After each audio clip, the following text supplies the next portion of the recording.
di Jacopo di Bartolomeo Carucci, nato nel 1494 nel borgo Pontormo, nei pressi di Empoli, si usa insistere sulla sua tristezza e la dipendenza dal suo maestro Andrea del Sarto e dalla Trinità rinascimentale Leonardo, Raffaello e Michelangelo.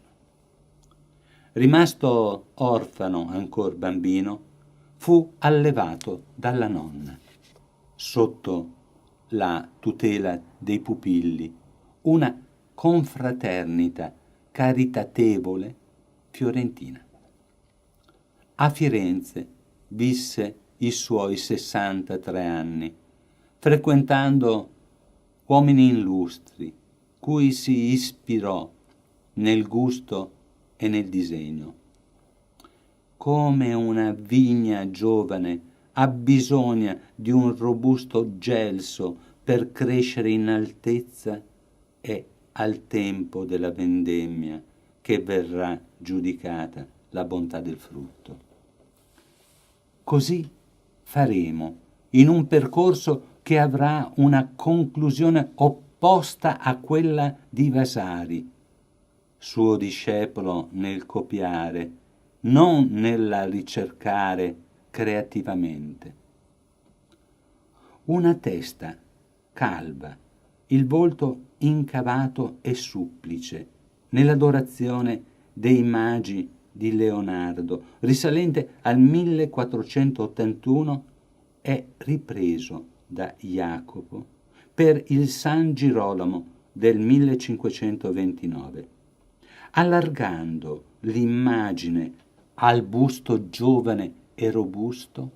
Nella impostazione pare allo specchio il Girolamo di Leonardo del 1482. Tuttavia, nell'uso del colore, negli sfumati del panno, dal rosso al rosato e della pelle, dal verdognolo all'arrossato, si percepisce una sensibilità acerba. Mariotto Albertinelli dipinse a Firenze nel 1501 una Visitazione in un impianto classico. Osserviamo i profili delle due Marie nell'affettuoso avvicinarsi. In quella del 1528 Pontormo allarga l'abbraccio per lasciar posto alla Madre di Maria. I panni acquistano morbidezza ed i colori una luce nuova, soffice, squisita nella testa della Madonna e sullo sfondo una prospettiva urbana. In quella che dipinse per la chiesa della Annunziata, non sappiamo come, poiché non risulta provata una visita di Jacopo a Roma, almeno 4 figure sembrano ispirate alla scuola d'Atene che Raffaello dipinse un lustro prima. Il bimbo seduto, ovvero il vecchio, il pittore in piedi, ruotato diversamente, la donna con il putto e la figura femminile che ci guarda, frutto delle combinazioni del filosofo in riflessione, cui è stata attribuita la testa con quella del, si dice, giovane Raffaello. Arco e scalinata, in misura ridotta, concludono le analogie, assieme ad un dettaglio per noi significativo. Il pavimento è lastricato di marmo bianco e rosa. In entrambe le opere lo è. Veronica, della Cappella del Papa, in Santa Maria Novella, altro non è che l'ignudo che affianca la Sibilla cumana nella Cappella Sistina, che dobbiamo credere, finita nel 1510. Pontormo deve aver visto visitando le stanze vaticane. Lo confermano i disegni di Jacopo per il giudizio universale in San Lorenzo, sciaguratamente perduto. Nel 1525 la cena di Emmaus svela la grandezza di Jacopo nel realismo dei volti, dei loro gesti, nel reggere il pane e versare il vino. Noi invece sobbalziamo ammirando la luce delle tinte pastellate, la raffinata ricerca cromatica, l'incredibile accostamento del bianco al color salmone, del giallo aurora al pacato verde paesaggio primaverile. Nell'Annunciazione in Santa Felicite di Maria si vede il volto, le mani, un piede. Il resto è colore: viola, bianco, azzurrino, rosato, lumeggiante nella lenta torsione del busto. La grazia non si incarna, è magia che si dissolve toccando terra.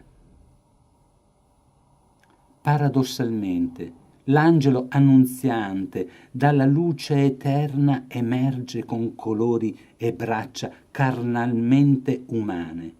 Non fosse per le ali, forse, di un uccellaccio di passaggio, mentre Jacopo affrescava. Attorno al 1527 Pontormo dipinse ad olio su una grande tavola il suo capolavoro, la Deposizione. Vi invitiamo a dimenticare le immagini che la parola può suscitare, le 7 parole disperate dette e musicate da Franz Joseph Haydn, la sofferenza, la tragedia della morte, per osservare con sguardo libero dall'ossessione doloristica. Lo sguardo cade su una figura incredibile. In punta di piedi regge il peso senza sforzo. Il ginocchio destro sfiora appena un soffice manto caduto a chissà chi. Perché ha annodato un panno per sostenere il corpo? Perché ci guarda quasi aspettasse un consenso o un commento? Chi diavolo è questo ragazzo biondo dalla pelle del busto color rosetta? La mano destra accenna a toccare le cosce. Sostiene un corpo o una piuma, leggera come un'anima. Forse è così. E il suo è sguardo smarrito per la sorpresa. Non ci chiede aiuto fisico, ma una spiegazione a tanta leggerezza che gli ha provocato una reazione inesprimibile, se non con un colore inaspettato, incredibile, da far rabbrividire. Noi con lui cerchiamo conferma. Un a lui gemello solleva il busto con le mani. Quante? 2, 3. La terza che afferra il polso. Di chi è? Tutto il peso, se c'è, è sulla gamba destra, flessuosa, esile, fanciullesca. Jacopo conosceva bene l'anatomia, il disegno, la tecnica necessaria per esprimere la fatica, lo sforzo, la torsione, ma non la usa. Il nostro sguardo sfiora appena il corpo, che forse è solo involucro, epidermide, un simulacro di chi visse con un'anima grande, ma più leggera di una piuma, per guardare la donna che accorre in un panneggio svolazzante, dai colori imbarazzanti, se la scena fosse luttuosa. Regge un fazzoletto. Per chi? Lo sguardo sale ed un dubbio ci assale. Maria o Maddalena è afflitta dal dolore? E certo, guarda lui, quel che ne resta, si rifiuta di credere quel che vede, non sapeva, sperava. La disperazione si legge sulle sue labbra. La madre, Maria, dall'annunciazione conosceva il destino del figlio. Reggendolo in braccio bambino, il pensiero della fine l'intristiva.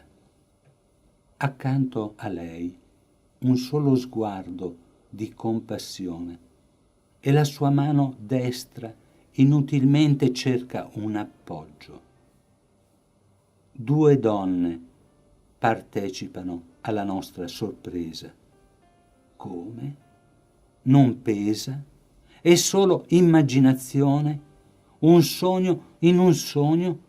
Dove siamo? Inevitabile guardare in alto per cercare la risposta. Un angelo, dal seno inturgidito, allarga le braccia. E così. L'apparenza è realtà o viceversa. Cerchiamo gli occhi di Maria, all'apice del quadro, serena, guarda quel che resta, il più è lì, dove pone la mano, nel cuore. Non c'è una deposizione, è una meravigliosa scena d'ascensione.